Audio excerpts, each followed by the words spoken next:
అందరూ మాటలు ఇస్తారు, మేము అది చేస్తాం ఇది చేస్తాం. Janasena manifesto is a practical manifesto.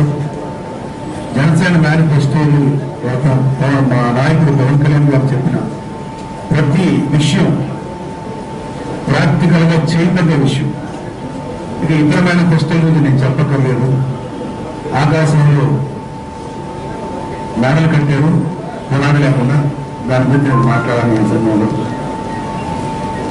ఇక నేను నియోజకవర్గం వారి సమస్యల్ని నాకు కొన్ని తెలుసు, అయినా సరే ఇక్కడ కళ్యాణ్ బాబు ఎప్పటి నుంచో అంటుంది, ఇక్కడ ప్రజలు ఎప్పటి నుంచో ఎదుర్కొంటున్న సమస్య నరసాపురం సంగీపల్లి నుంచి ఇంద్రాబాబు గారు టెంపుల్ కదా దాన్ని స్టార్ట్ చేశారు. ఇంతవరకు దాన్ని కంప్లీట్ చేయలేకపోయారంటే కేవలం ఒకప్పుడు కాంగ్రెస్, తర్వాత తెలుగుదేశం వీళ్ళ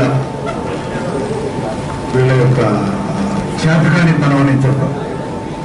ఆ ఒక్క బ్రిడ్జి కట్టడం ఎన్ని ప్రయోజనాలు ఉన్నాయో ఇక్కడ లోకల్ వాళ్ళు చాలా మందికి తెలుసు. ఆ బ్రిడ్జి కోసం ఎంతో కష్టపడుతున్నారు, ఎంతో ప్రయత్నం చేస్తున్నారు.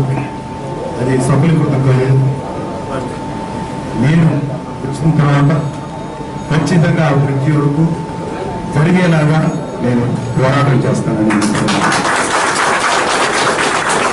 అలాగే మన అగ్నికుల క్షత్రియ సోదరులు వాళ్ళ కోసం ఒక నరసాపురం ఫిషరీస్ హార్బర్ ఏర్పాటు చేయడానికి అనుకున్నాం. ఎందుకంటే నెక్స్ట్ కొల్లేరు ఇష్యూ ఉంటుంది, అది 5th కాండూర్ టు 3rd కాండూర్ చెక్ చేయడానికి. అదొకటి మా ఇంట్లో ఉంది సమస్యలు. అక్వాకల్చర్ మీద జోనల్ స్టైల్లో విడతీయాలనేది వన్ ఆఫ్ ద ప్రపోజల్. అది కూడా చేసి అటు అక్వారైతులకి ఇటు మామూలు ఆహారం ధాన్యం సాగుబడి చేసే రైతులు అందరికీ ఉపయోగపడే విధంగా మా ప్లాన్లు, మా యొక్క ఎజెండా, తర్వాత మా యొక్క సమస్యలో ఉన్నటువంటిది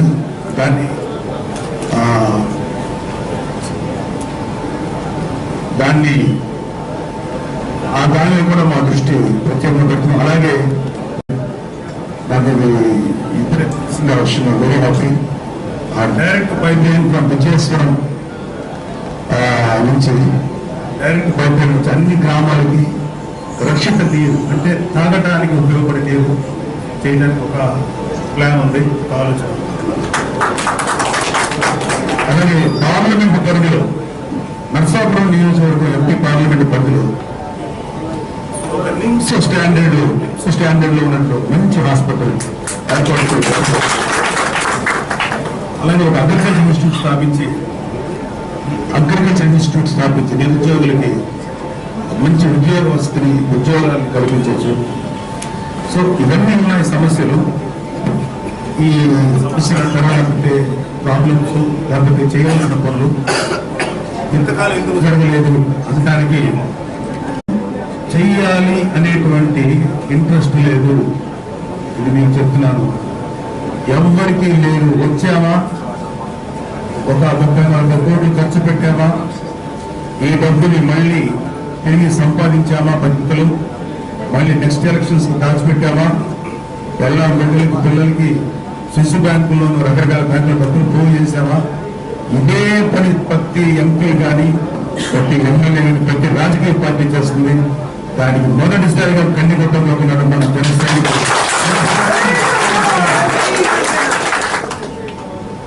అలాగే అధికారం ఎప్పుడు 2 పార్టీల మధ్యలో ఉంది. ఇంతవరకు మన సొంతం వచ్చిన తర్వాత కాంగ్రెస్ అండ్ టీడీపీ దాదాపు 72 ఏళ్ళు అయింది స్వాతంత్రం వచ్చి. నిజంగా 72 ఏళ్ళు స్వాతంత్రం వచ్చి, పైగా స్వాతంత్రం వచ్చిన దేశాలు ప్రపంచంలో అనేకం ఉన్నాయి.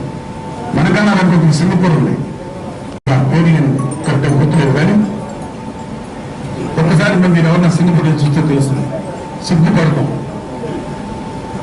ఎంత అభివృద్ధి చెందింది సింగపూర్ లాంటి ఒక సిటీ మనకు లేదే. వాళ్ళకున్నది ఇంత ప్లేస్ తిప్పి కొడితే నరసాపురం నియోజకవర్గం చూడదు, ఎమ్మెల్యే నియోజకవర్గం చూడదు. వాళ్ళు ఇవాళ ప్రపంచాన్ని ఐటీ రంగంలో శాసిస్తున్నారు. అంటే గొప్ప లీడర్ ఉన్న వాళ్ళకి leave bank the greatest visionaries.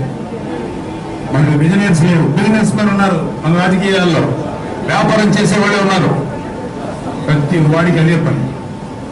Maybe కొంతమంది నాయకుల్ని అనలేము, కొంతమంది గొప్ప వాళ్ళు ఉండొచ్చు, కానీ వాళ్ళు కూడా అంటే నిర్ణాయక శక్తి ఉంటుంది కదా ప్రతి పార్టీలను. వాళ్ళు డెసిషన్ మేకర్స్. వాళ్ళు కరెక్ట్ గా ఉంటే కింద ఉండేవాడు ఎవరు తప్పు చేయరు, కానీ వాళ్ళే కరప్ట్ అయిపోయి ఉన్నారు. కరప్షన్ కరప్షన్ కరప్షన్ నేను చెప్తున్నాను. అలాగే అధికారం ఆ రెండు చేతుల్లోనే ఉంది, ఆ రెండు పార్టీల చేతుల్లోనే ఉంది. Congress party and TDP party, ఆ రెండు కాంగ్రెస్ అండ్ టీడీపీ వర్గాల చేతుల్లోనే ఉంది. అధికారాన్ని వాళ్ళు గండి పెట్టేశారు, అంటే ఇది కొట్టేశారు, మన ఆనకట్లా కట్టేశారు, కిందకి రావట్లేదు. కింద ఉన్నటువంటి కాపు, బీసీ, ఎస్సీ, ఎస్టీ వర్గాలకు రావాలి. జనాభాలో 180% పైగా ఉన్న వీళ్ళ చేతుల అధికారం లేదు. జనాభాలో అతి తక్కువ శాతం వ్యక్తి పక్కన పెడితే ఆ రెండు ప్రభుత్వాల చేతుల్లో ఉంది. అలాంటి ఆనకట్ట కట్టేసి మొత్తం పే చేసిన ఆనకట్టని పగలగొట్టడానికి వచ్చాడు పవన్ కళ్యాణ్. సో అలాంటి వాడి కాకపోతే ఎవరు సేవ చేస్తుంది. ప్రతి 100 ఏళ్ళకి ఒకసారి పుడతాడు ఇలాంటి నాయకుడు. అలాంటి వాడి లీడర్షిప్ లో పనిచేయటం, అలాంటి వాడి లీడర్షిప్ లో ఒక్క రోజైనా పనిచేయటం మా లాంటి వాళ్ళ అదృష్టం. అందువల్ల ఈ ఎంపీ పదవి అనేది కేవలం ఒక బాధ్యత తప్ప ఇది అవకాశం కాదు. ఎంపీ పదవి వస్తే నెక్స్ట్ నేనేం చేసుకోవాలి, దీని ద్వారా ఎలాంటి కాంట్రాక్ట్స్ ఉంటాయి, ఢిల్లీలో ఎలాంటి లాబింగ్ చేయాలి, ఇలాంటి ఉద్దేశాలు మాకు అసలు. హలో, మిమ్మల్నే యోయో టీవీ యాప్ డౌన్లోడ్ చేసుకున్నారా? ఇంకా లేదా? మీ యాప్ స్టోర్ కి వెళ్ళి వెంటనే డౌన్లోడ్ చేసుకోండి. ఈ వీడియో గనుక మీకు నచ్చినట్లయితే లైక్ చేయండి, షేర్ చేయండి అండ్ సబ్స్క్రైబ్ చేయండి.